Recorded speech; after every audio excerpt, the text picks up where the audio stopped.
Desde la punta más sobresaliente del Ecuador, formamos profesionales para todo el país. Los programas de maestría de la Universidad Estatal Península de Santa Elena UPCE están disponibles para ti estés donde estés. Maestrías de calidad, docentes de primer nivel y modalidades que se adaptan a tu ritmo de vida. Ingresa a www.upce.edu.es/posgrado. Síguenos como @posgradoupce. Posgrado UPCE, crece sin límites.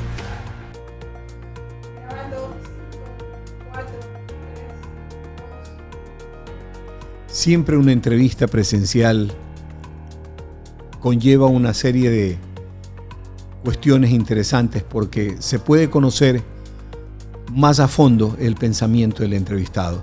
Tenemos con nosotros al periodista, escritor, editorialista Gonzalo Zurita. Gracias por estar con nosotros. Alberto, muchas gracias por la invitación. Sabemos de que tú tienes una producción prolífica de artículos. Y siempre tiene el periodista un motivo para escribir tal o cual cosa. ¿Qué te motiva a ti a escribir tal o cual cosa en tus diferentes artículos? ¿Solo política, humano? ¿Qué cosa? No, siempre he escrito sobre política, sobre economía, parte social, sobre el tenis, que es el deporte que yo practico.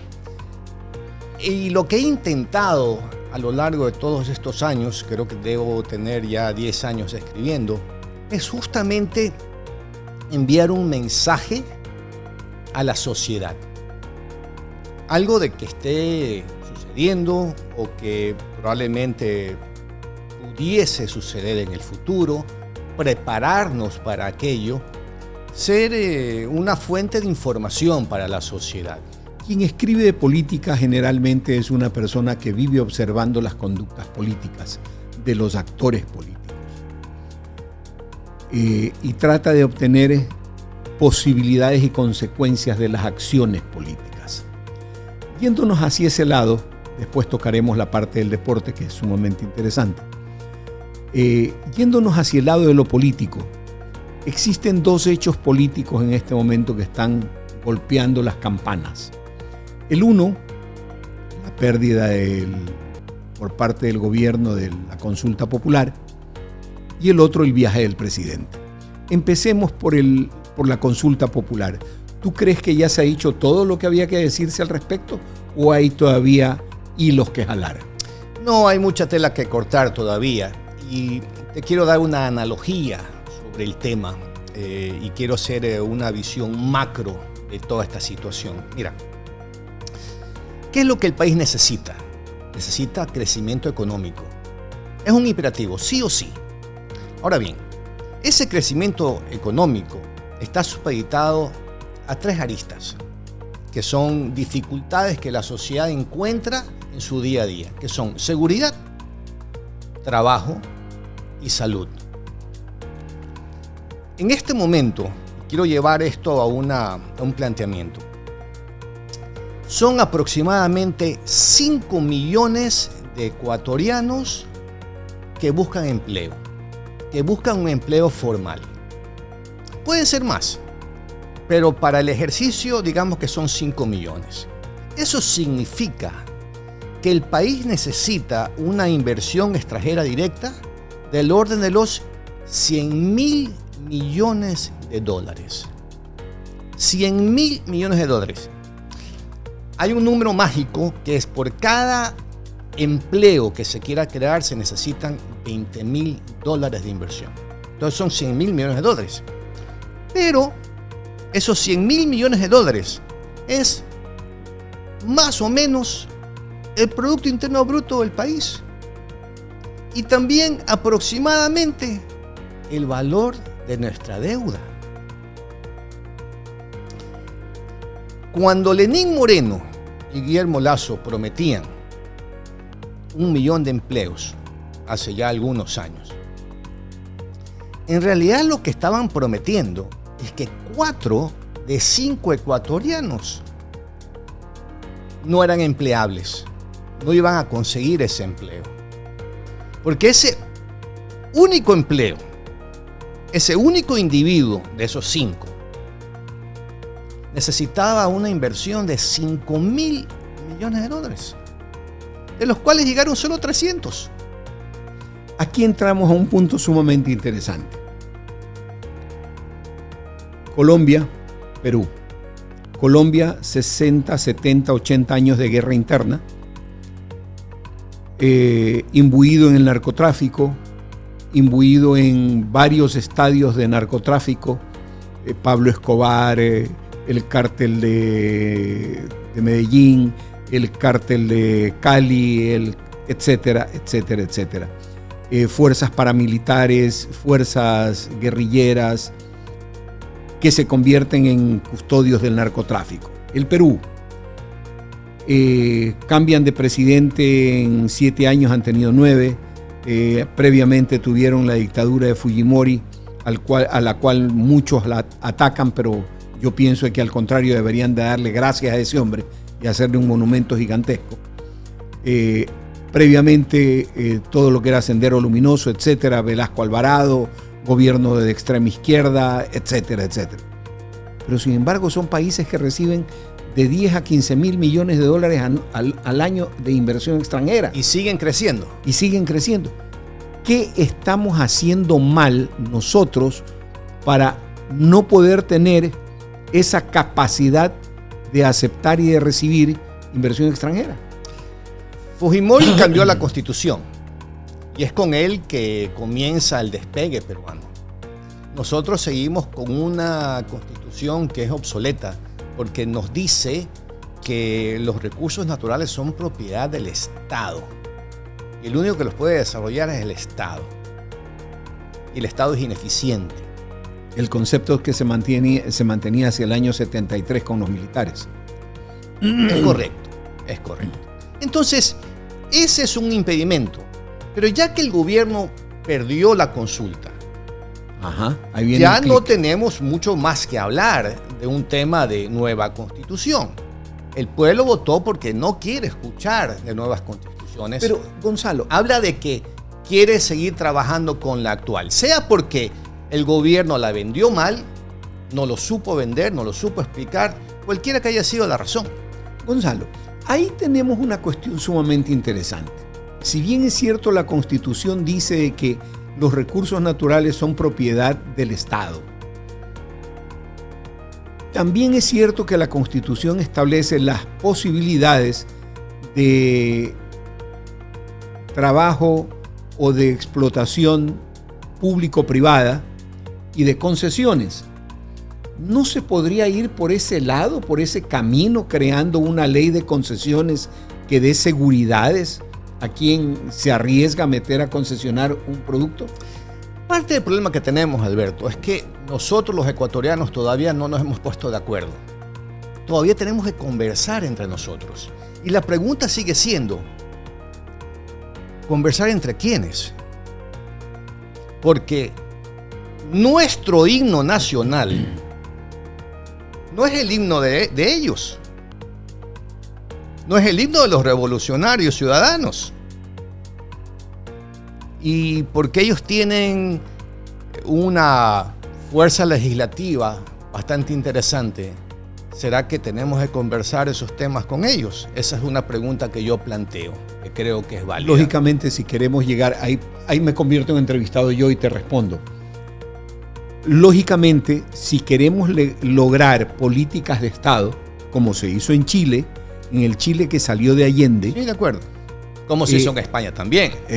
Claro, hasta los comunistas entraron. Exacto. Así es. Si queremos crear esas políticas de Estado, pienso yo que debemos ir hacia esa conversación.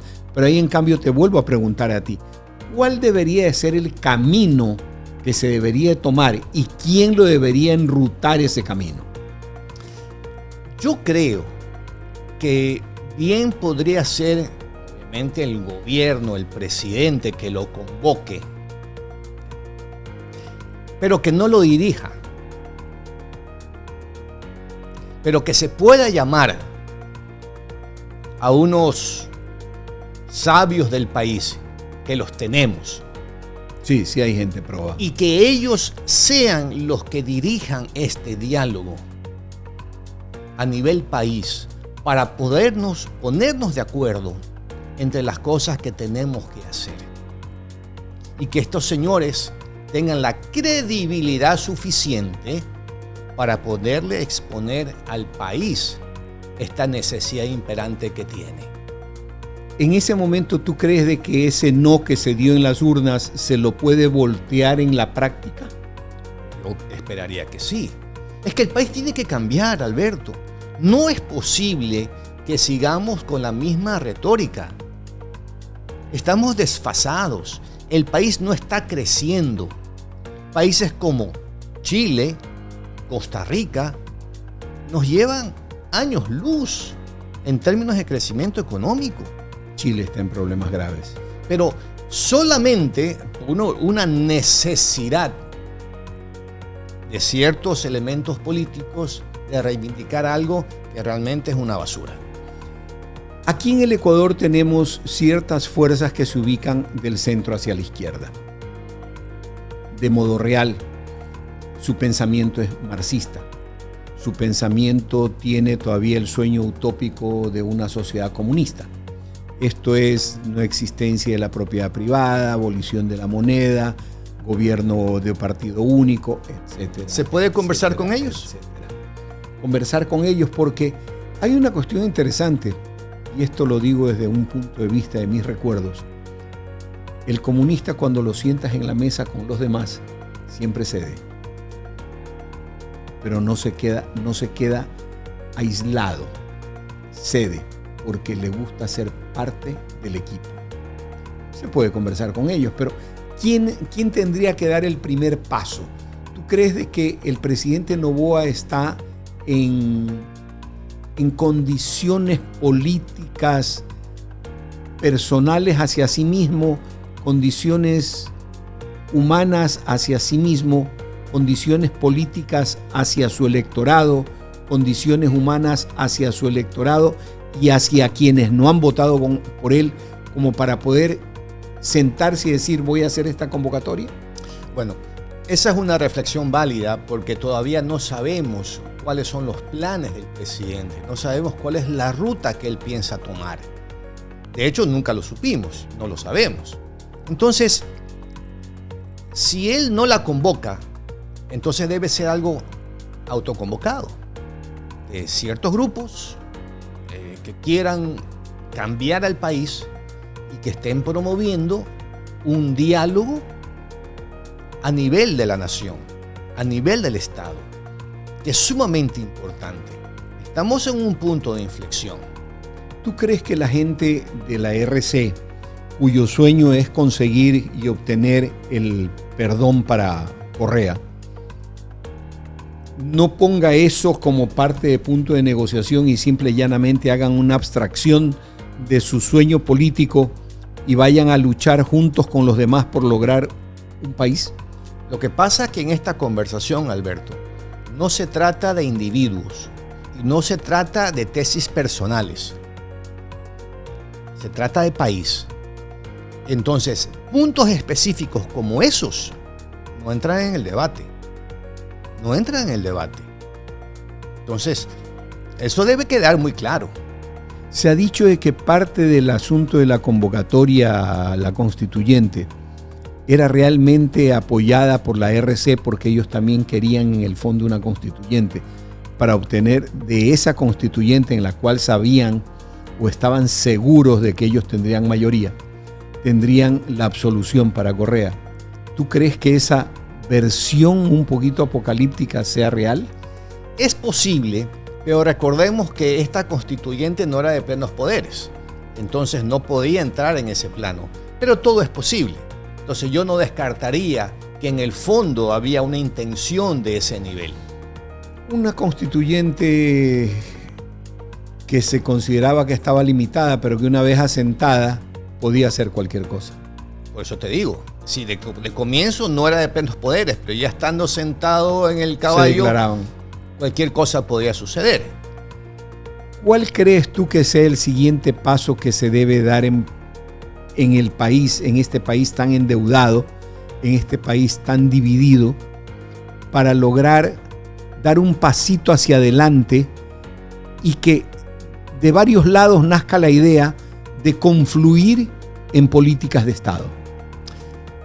Yo creo que en este caso el gobierno tiene que tomar la batuta sobre lo que quiere hacer. Yo te voy a presentar 5 escenarios, 5 proyectos que el Estado, el gobierno, bien podía emprenderlos. El uno es el IVA, el otro es el ISD, el otro son aranceles, una ley bancaria y finalmente institucionalidad. IVA, reducirlo al 8%. ¿Qué significa eso? Mayor consumo, mayores rentas para el Estado inclusive. 2, el ISD. Tenemos que derogar aquello. Tenemos que decirle al mundo, venga, invierta en Ecuador. Aquí no hay vacunas, aquí no hay peaje, aquí no hay coimas. Traiga sus fuentes de dinero, inviértalos en el país. Tercero, un arancel mínimo y universal, 3%. ¿Qué significa aquello? ¿Quieres importar un BMW? Te cuesta un 3% de impuestos. ¿Quieres importar un lápiz? 3%. Se dinamiza el comercio. Se da empleo a la gente. Cuarto, existe una ley que está parqueada en la Asamblea Nacional, que lo que busca es la inversión en banca, que venga la banca extranjera a establecerse en el país. ¿Qué significa aquello? Mayor competitividad, Claro. reducción en tasas de interés. Y eso lo puede hacer la Asamblea. No tenemos que ir a una constituyente, ni a una consulta, ni mucho menos. Y finalmente, institucionalidad. ¿Cómo es posible, Alberto? ¿Cómo es posible que un ministro del deporte, por darte un ejemplo, no cumpla con fallos judiciales? Y no solamente eso, sino que en su momento su bufete jurídico haya cobrado honorarios por hacer gestiones en su propio ministerio. Terrible. Y ahora el nuevo viceministro del deporte, Roberto Ibáñez, está siendo analizado por la Fiscalía General del Estado por lavado de activos. ¿En dónde estamos? ¿Cuál es el mensaje del gobierno? ¿Dónde está la institucionalidad? Además que me parece que el gobierno estaría buscando nuevo vicepresidente o nueva vicepresidente, porque le ha dado una papa caliente a María José Pinto, que no sé si lo sepa resolver en su momento. Hay varios escenarios. Bueno, de lo que tú acabas de decir, los dos primeros me parecen los de más fácil y rápida solución, porque eso ahí solamente es una decisión presidencial. Bajar o subir el IVA, bajar o eliminar el ISD, es decisión presidencial. Correcto. Los demás sí ya necesita otro tipo de intervenciones. Pero el gobierno son muy válidos. tiene un buen campo legislativo en el que puede actuar para conseguirlo. El nivel arancelario lo puede hacer también el presidente solamente con un decreto. Ya algo de eso hizo el doctor Rodrigo Borja Ceballos cuando presidente. Su ministro de Finanzas era Gallardo. Él bajó y unificó los aranceles al 20%. Ahí hay una anécdota muy simpática. Al Ecuador, tú buscabas en estadísticas, no entraba ni una botella de whisky. Ni una. Ninguna, pero en cambio encontrabas todas las marcas de whisky por todas partes. Al día siguiente de que Gallardo publica el arancel al 20% y le quita ese terrible arancel de 150% más recargos de 150% al whisky, al día siguiente se presentaron papeles por más de 60 contenedores en la aduana, que ya estaban en la aduana para salir zurdos.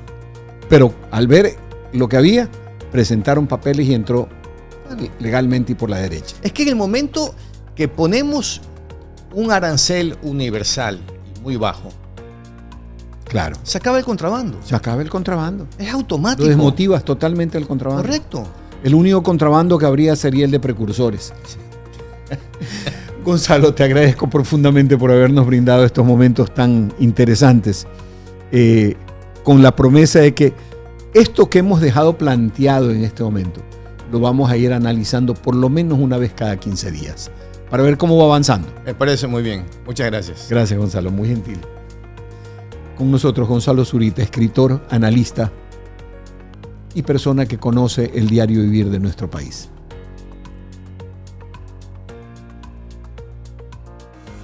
Estudia una maestría en la Universidad Estatal Península de Santa Elena, UPCE. Elige entre 25 programas de posgrado diseñados para profesionales como tú. Aprovecha hasta un 50% de descuento en matrícula y transforma tu futuro. Excelencia académica, docentes expertos y modalidades que se adaptan a tu ritmo de vida. Síguenos en redes sociales como @posgradoupce. Ingresa a www.upce.edu.es/posgrado. Posgrado UPCE, crece sin límites. Desde la punta más sobresaliente del Ecuador, formamos profesionales para todo el país. Los programas de maestría de la Universidad Estatal Península de Santa Elena UPCE están disponibles para ti estés donde estés. Maestrías de calidad, docentes de primer nivel y modalidades que se adaptan a tu ritmo de vida. Ingresa a www.upce.edu.es/posgrado. Síguenos como @posgradoupce. Posgrado UPCE, crece sin límites.